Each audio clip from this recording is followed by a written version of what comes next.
চলে এসেছি, কারণ আমাদের অনেকবার লেট হয়ে যায় ট্রেন। ওই জন্য এখন আমরা এই সবে হাওড়া স্টেশনে পৌঁছালাম। আবার এখন গিয়ে একটু কিছু খাবো, কারণ আমরা ঘর থেকে কিছু খেয়ে বেরোচ্ছি।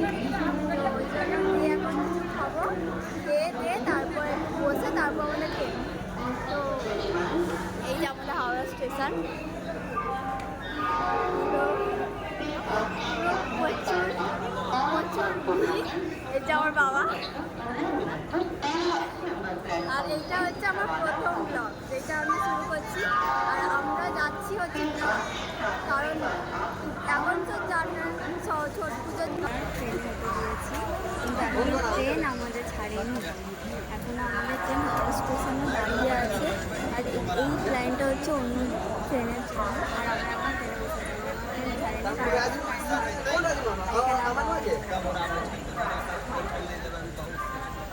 কিন্তু আমাদের খাওয়া হয় না এখন ট্রেনের চাপা। গাইস আমাদের এখন ট্রেন ছেড়ে দিয়েছে, আর ট্রেন এখনও হাওড়া স্টেশন থেকে বেরোয়নি, বেরোচ্ছে এখন সকাল হাওড়া বেরিয়ে।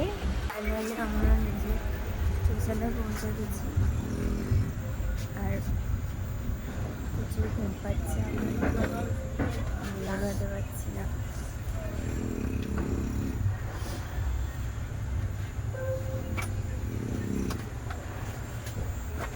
বন্ধুরা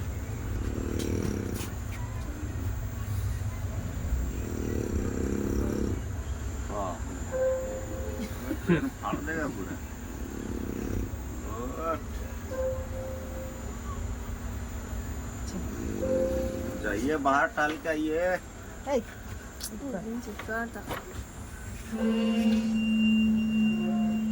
लंबा टूर वाला आदमी क्या टले हैं बाबू सीधी आ गया तो ফাইনালি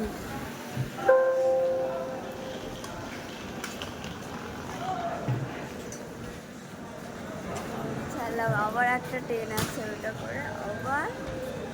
ফাইনালি ঘরে চলে এসেছি। আপাতত আগে ভিডিও ক্লিপগুলো নেওয়া হয়নি, কারণ আমি ভুলে গেছিলাম, আর ট্রেনেতে এত ভিড় ছিল আমি নিতে পারিনি, আর রাত বেরিয়ে যে নেবো সেটা ভুলে গেছিলাম। তো এখন আমাদের তো বাড়ি চলে এসেছি, আর এই ভিডিওটা আমি এখানেই স্টপ করছি। যদি ভিডিও ভালো লাগে তো like, comment, share and subscribe করবেন। টাটা, দেখা হচ্ছে পরের ভিডিও।